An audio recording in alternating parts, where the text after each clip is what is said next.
Hi, I'm Tim and this is Timberway Designs. In this series of videos I take a rock or a slab and I make a cabochon out of it, and I take you through the whole process the way I make it, from the rough rock to the finished cabochon. So this week, episode 50, yay, we got a piece of red lace agate. Let's make a cabochon. So this is this week's project, a piece of red lace agate I got from the rock shed in Keystone, South Dakota. I'll put a link for that place in the description down below. If you're ever out there in Rapid City, you should check that place out. It's pretty cool. This is a very hard rock. I didn't even look it up on the computer. If I looked it up, it'd probably say Mo 6.5 to 7, just like it says for every rock I look up there. Got a lot of fortifications in. It's also got a lot of druzy pockets. This one goes all the way through here. Let's get it wet, see what it looks like. Not a lot of difference, but I think it's really hard, so it's going to make an awesome looking cabochon. So this week, I got this piece here, and I want to get all this fortification, and it looks like it goes all the way through. So we're going to do a skinny shield, 1.5 inches, and I'm going to go right along this edge here. Actually, we're going to go up one more size. Yeah, there we go, 1.5 inches. Pay attention.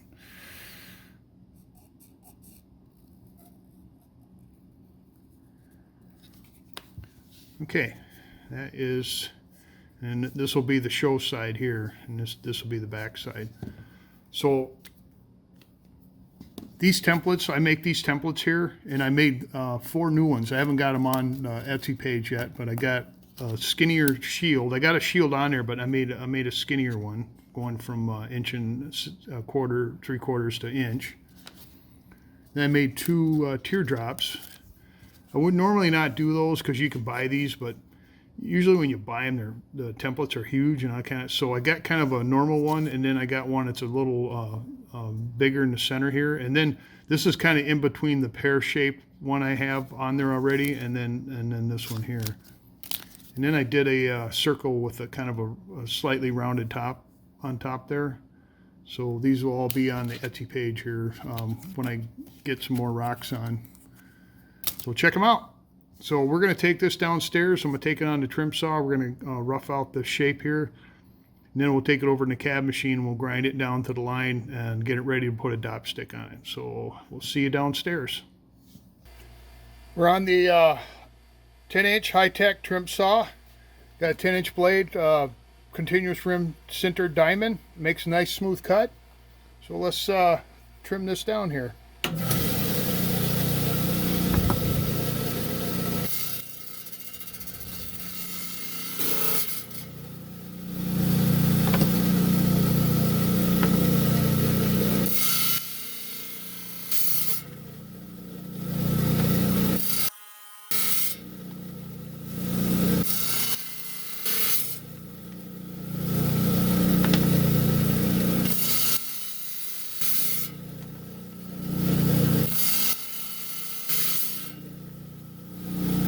Yeah, I think that's as close as I'm going to get. It's getting a little crumbly. Like I say, the more you trim, the less you grind, but like you got to be careful because you can knock chunks out. Like a little piece came out right here. That's not going to affect anything. So we're going to move over to the cabbing machine now. And we're over here on the Kingsley North Cabber. It's a 6-inch. I got the cab here. So what we're going to do is we're going to grind it down to this line here. And I'll start on the 80 grit and kind of rough it in, and then I'll move over to 220 grit and we'll grind it right down to the line, and I'll move over to 280 grit and kind of clean up the marks from these 2 wheels here. So let's get started.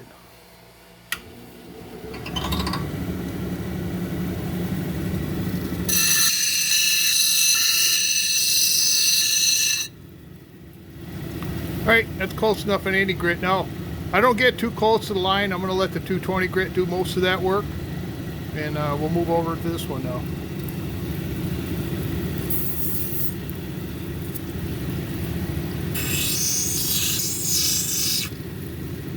Alright, remember now we're dealing with a radius here. So when I'm on these hard wheels, don't stop or you'll grind a flat spot into them.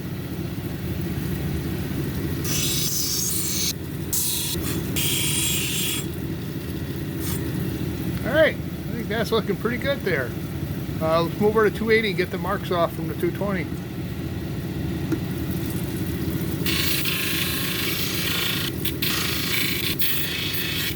All right, let's see how we did here.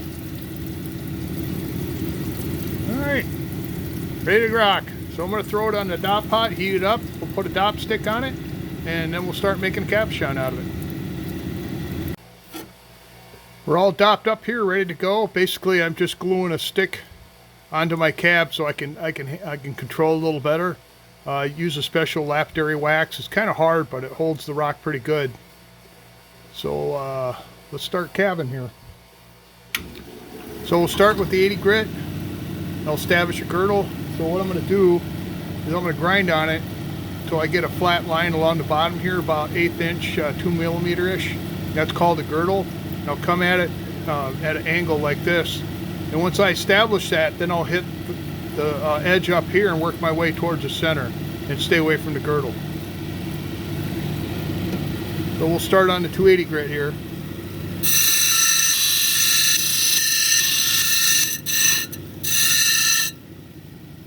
Okay, I've established my girdle. You can see where I angled up and I left a kind of a straight edge here, and I got this flat spot, but you can kind of see the angle I'm going at here.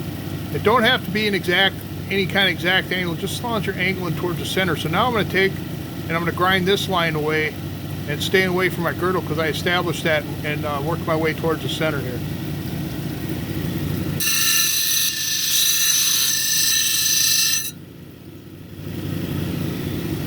All right, now you can see there's my original angle, and then I kind of went in like that.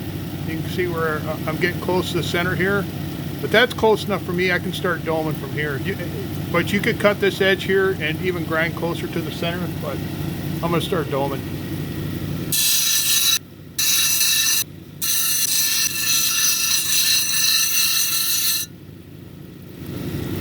What we got going here? All right. I left my girdle a little thick here, so I'm going to go around and drop that a little bit, and then we'll go back and dome to that.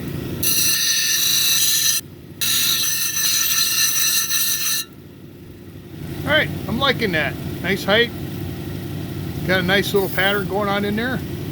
So, even got a little kind of left over of a druzy pocket. Let's see if I can show you that. Right there.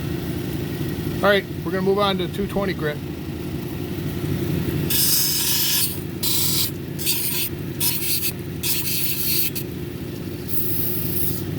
All right, looking pretty good there. We're going to move on to 280 grit.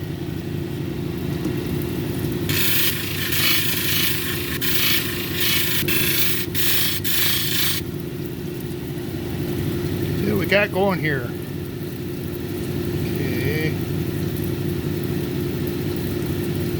All right, this is pretty hard stone, so.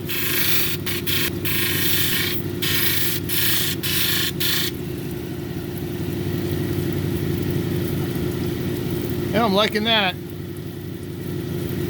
We got it.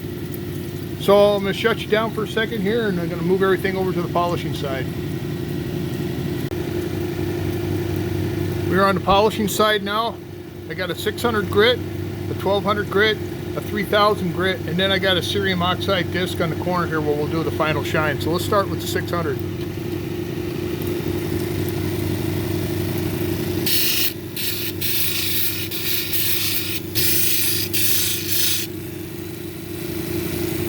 All right, we're going to move on to the 1200.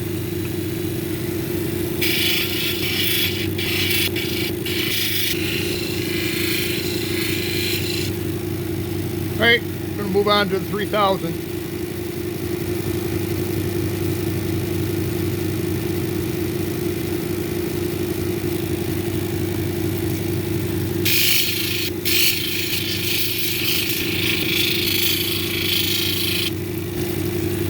All right, we're going to move this over to the cerium oxide and see if we can bump this shine a little bit. So I'm going to shut you off again.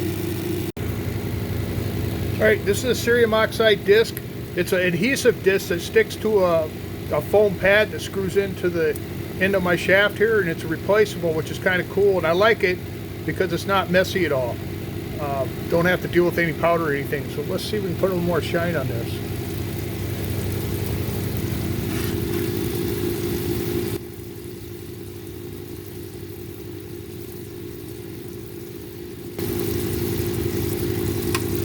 All right, let's see what we got. Little towel, little pant leg here. Oh yeah, look at that. All right, let's go throw this in the freezer and finish it up. So I've been getting a lot of requests from viewers of how I finish up the cabs. Usually I say I throw it in the freezer and then I take it downstairs and finish the back. Well, I'm going to show you how I do it this one. So in the freezer, between the raw shrimp and the pierogies here, we're going to throw that cabochon in there, and then we'll let it sit for about 15 to 20 minutes. And then we'll take it and run it under some hot water. So we'll pull it out here in a little bit. All right, in the bathroom, I like this bathroom here because we got a full basement and the sink is right above the hot water heater, so it did not take long. And I'm just running straight hot water here. Let it get hot. A few minutes, not a few minutes, about 30 seconds. It's starting to warm up now. So, yeah, now it's getting hot. So I just pull a thing and put the stone right underneath the hot water here, and a lot of times it just pops right off on its own, and sometimes it doesn't. There, right there. Didn't have to do nothing. The stone popped right off on its own. So there's the stick, and there's the stone. So now we'll take it downstairs and I'll show you how to finish off the back. All right, we're back down here on my Kingsley North 6-inch calving machine. So here's the back, and there's just a little bit of wax on there.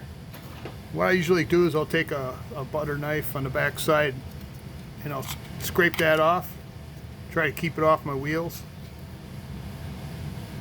All right, so what I'm going to do is I use the 280 grit and the 600 grit. I don't polish the back, all I do is smooth them, and you got to get that. There's the line left over from where I drew with the template, so I'm going to get that off of there.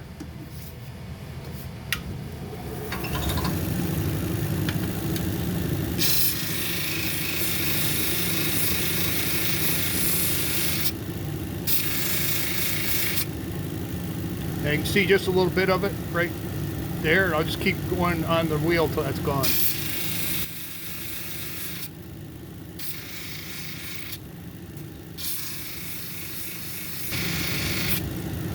Now this is probably I think the most dangerous part of making calves is I'm going to take the edge off now so it's not sharp against somebody's skin if they're wearing it as a pendant. You just kind of come in about a 45-degree angle and don't push real hard, just kind of go around a couple times.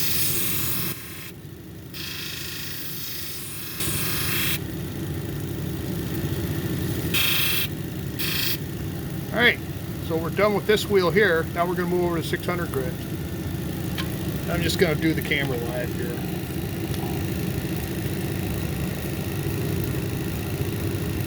All right, now this is 600. And we basically do the same thing here.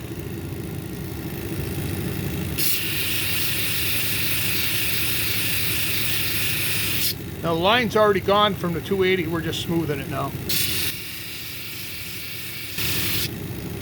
Then I go around the edge with the 600.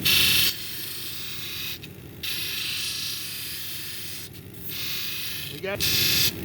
And that's it. That's all I do. So let's take this upstairs and look at it a little closer. Let's see what we ended up here with. Here it is. Red Lace Agate from Mexico. Got an exceptional shine on it. There's the back. Here's the front. It's got a little druzy pocket right there.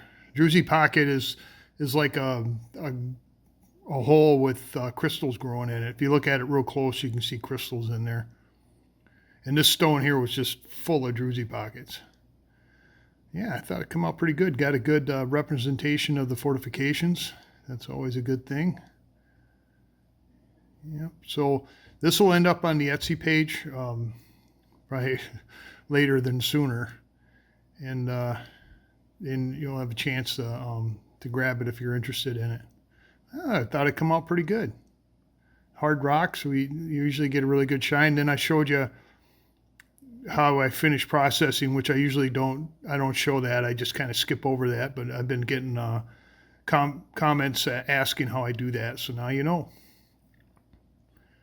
So yeah, kind of impressive. Well, thanks for coming along, watching me make a cabochon out of this red lace agate. Made this out of this, so I think we did a pretty good job. Got a nice shiny cabochon out of it, and then you got to see a couple extra steps which I normally don't show in the video. So next week, got a piece of labradorite. Let's see, yeah, I'll put the spelling down here. I think I pronounced it right, but this is going to be pretty cool because it's got this mood ring kind of colors in it. If anybody knows what a mood ring is or remembers, but you got to cut it just right or you don't get to see these colors, but it does make a pretty cabochon. So this will be next week's project. Like to thank the subscribers out there. Really appreciate you coming back and watching this content. And all you viewers out there, I appreciate you too. But if you haven't subscribed, consider subscribing. Just click the little button down below. And when you do that, slide over and give me a thumbs up because that gets the analytics out there so more people can find this content. And you can hyperlink it on your mobile device if they're still doing that. If you can ring the bell, and then you can share it with whoever on other social media platforms. This video here comes out every Saturday, and then I have another video where I cut rocks in half, and that comes out every Wednesday. And the Wednesday video, I not only cut the rocks in half, I make 10 cabochon, or a cabochon out of each rock, so it would be 10 cabochons. I don't show you how I make those cabochons. You have to see that here. So I'm looking at my notes right now. I got them taped to the camera now, so I'm not looking off to the side. And I'm gonna put a video up that it'll be my #1 video. It kind of explains the process a little more, you know, what I'm doing here. And then YouTube will put a video over here. I don't know which one they put up, so I never check. And in the description is my Etsy link, and then I got a link to the Keystone or the rock shed out in Keystone, South Dakota, if you ever make it out there or want to look at that stuff. So thanks for coming along. That's all I got, and I'll catch you later.